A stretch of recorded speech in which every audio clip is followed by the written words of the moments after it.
Olá a todos vocês, estamos aqui novamente e eu quero falar sobre o amor e a graça do nosso Senhor Jesus. Sabemos que a graça é um favor imerecido de Deus para as nossas vidas, que Ele nos faz isto.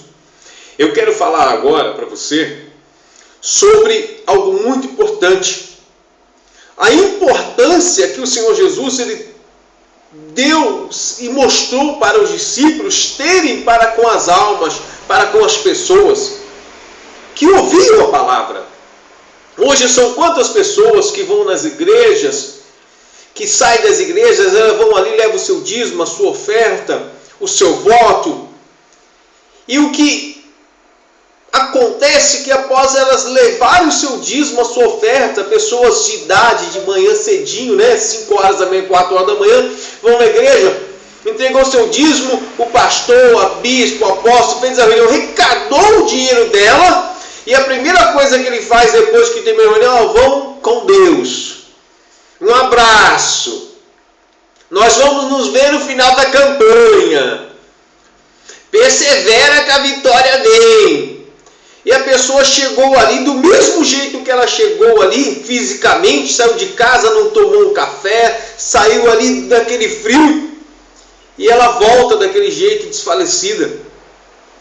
Eu quero falar sobre o livro de Marcos, capítulo 8, a segunda multiplicação dos pães e peixes.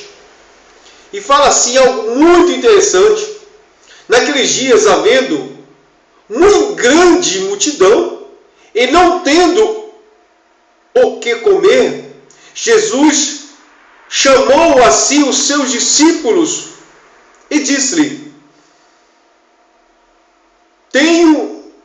Tenho compaixão da multidão, porque há 3 dias que estão comigo e não têm o que comer.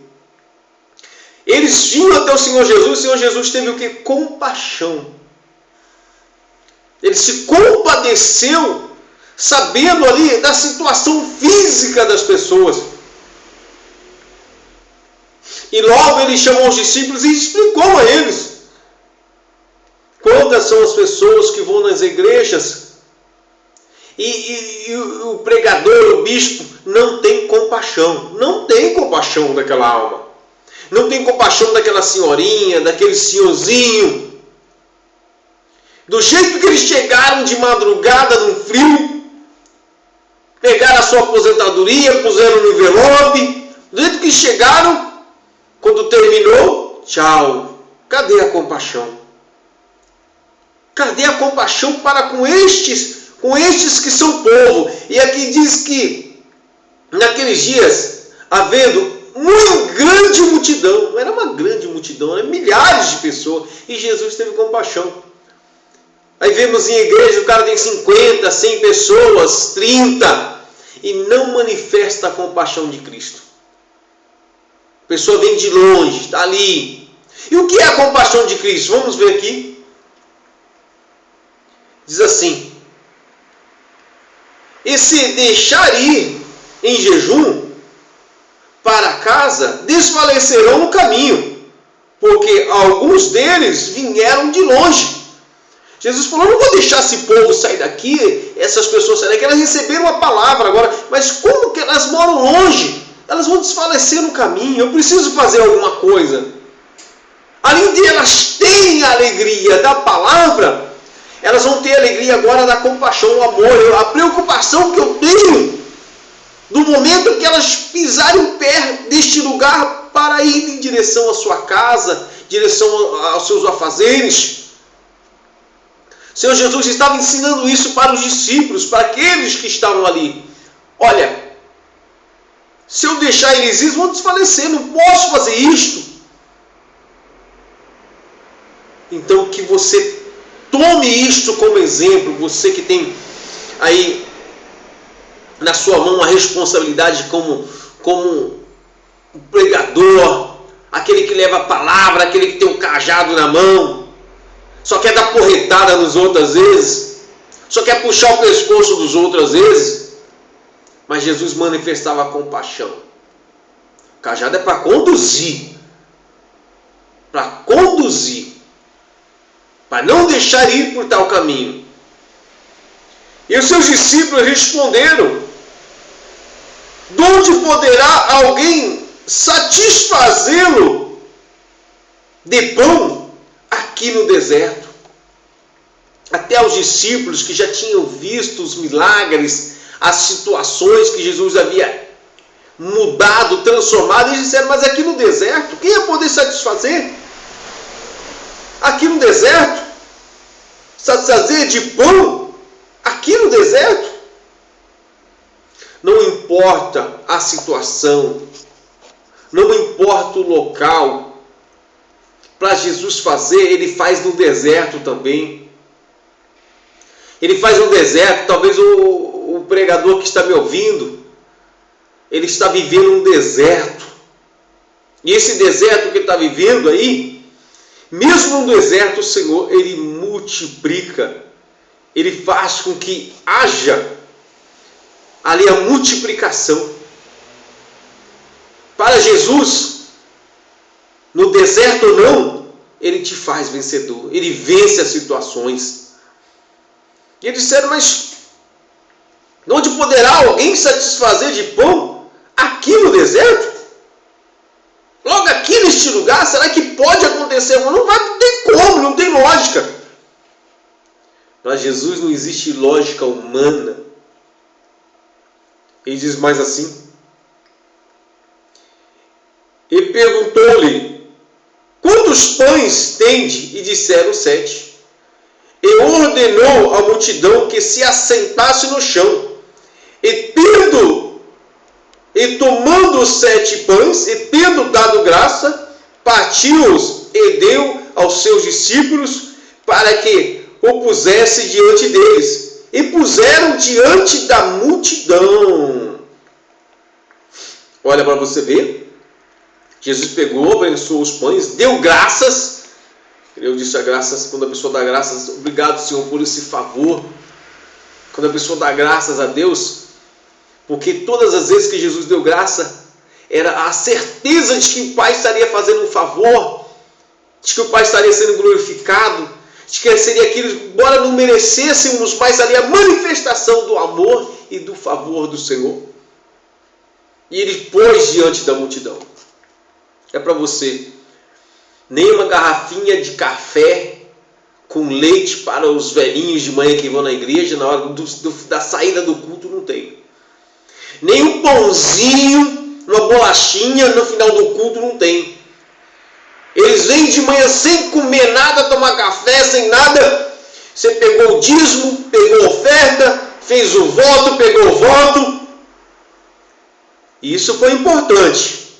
Agora deles tomar pelo menos um cafezinho, uma bolachinha, na saída, você não se preocupou.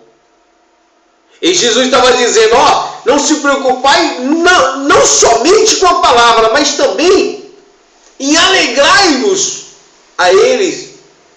Jesus ali estava satisfazendo ali, dando a eles a condição, mostrando: olha, a minha palavra, ela supre a necessidade espiritual, ela supre a necessidade física, ela supre a necessidade de vocês em todas as questões, em tudo aquilo que vocês estiverem ali passando. Se eu estiver presente, a minha palavra, a minha presença, ela vai operar, vai se multiplicar. E diz assim: tinha também uns poucos peixes, e tendo dado graças, ordenou que pusesse-los, e puseram-os diante. E comeram e saciaram-se dos pedaços que sobrejaram. Levantaram-se 7 cestos, e os que comeram eram quase 4.000. E depois os despediu. Os que comeram de 7 pães eram 4.000. Depois os despediu. A preocupação, o amor para com aquelas pessoas. E a pergunta é esta: qual é o amor que você tem manifestado para o povo? O amor de dar um grito aí, dizer que vai acontecer, pegar o dízimo deles, eles vêm até sem comer, sem tomar café, se desfalecem no meio do caminho, sentem fraqueza. Eu fui num banco, que eu não vou dizer o nome, banco que a pessoa deposita dinheiro, que a pessoa faz cartão. E para as pessoas que iam de manhã cedo, o próprio banco que cuida do dinheiro, os interesseiros, né? Que cuida do dinheiro deles, os interesseiros, apanhava mesas ali, ó, com bolacha, leite, suco para o povo. E o recado era esse para eles: ó, todas as vezes que vocês virem de manhã aqui, nesta data, no final da saída tem isto para vocês. Os interesseiros mostram mais compaixão do que aqueles que dizem ali que são seguidores de Cristo. Eu conheço várias e várias pessoas que ao fora da igreja passou mal, que chegou em casa estava com fraqueza, que no meio do caminho passou mal, que na igreja passou mal e ainda disseram que era demônio ainda. Que a pessoa foi sem comer, sem se alimentar. Toda a igreja evangélica devia se ter no frio, e até fora do frio, em algumas campanhas, no final, ali, o cafezinho, o leitinho. Escolha-se uma pessoa temente a Deus para preparar. E quando o povo for sair antes de ir embora, eles poderem receber também, vamos ali, mais um carinho, mais um ato de amor, de compaixão para com eles. Na hora de receber o dízimo, a oferta, o voto, é alegria só, né? É uma alegria só. Essa é a preocupação de muitos. Só fala sobre isso. Mas no final do culto, um abraço, tchau, vai com Deus. E aqui Jesus deu graças 2 vezes, na hora de apresentar os pães e deu graças na hora de apresentar os peixes. E aconteceu que a multiplicação no deserto. Se você diz, eu estou num deserto, deserto também é lugar de milagre. Eu estou no deserto, podem até aqueles que são de Deus, como os discípulos ali, não acreditarem, mas para o Senhor Jesus, o deserto é fichinha. Foi no deserto que Jesus venceu o que? Satanás. Então você pode estar vivendo no deserto, o diabo pode querer aparecer para você no deserto, mas Jesus já venceu ele. Ele é derrotado. E se você tiver, aliás, fé, confiança nele, mesmo no deserto, você vai estar vivendo o milagre do Senhor Jesus na sua vida. As coisas vão se multiplicar. As coisas vão estar acontecendo. Você que tem uma igreja com poucas pessoas, se você tiver compaixão, você vai ter milhares de pessoas. E você que já tem milhares, se você se mostrar compaixão, você vai ter mais milhares de pessoas. Agora, se você é um interesseiro não faz nada para o povo, só recebe a oferta, o dízimo, prega a palavra e some. Fique sabendo que o seu ministério não é de Cristo, não é de pastor, seu ministério não é de pregador, seu ministério não é de bispo, de apóstolo, seu ministério é, na verdade, de enganador. Você precisa se compadecer do povo. O povo, antes de ir embora, a última saída ali da frente tem que ser o pregador. A não ser que ele tiver realmente um compromisso, uma rádio, alguma coisa. Então a graça do Senhor, esse favor imerecido de Deus para as nossas vidas, Ele manifestou nas 2 vezes que você venha praticar isso, que venha impactar no seu coração. Tudo que você for fazer, apresenta a Deus e dá graça. O próprio Filho de Deus fez isso 2 vezes. Ó Pai, mais um favor agora para eles não merecem. Mas olha a condição deles, Pai, mais um favor. E ali aconteceu o milagre. Quando você está no amor e na graça, também há muitos milagres para acontecer. Não só um, não só 2. Que essa palavra fique no seu coração e na sua mente. Amor e graça.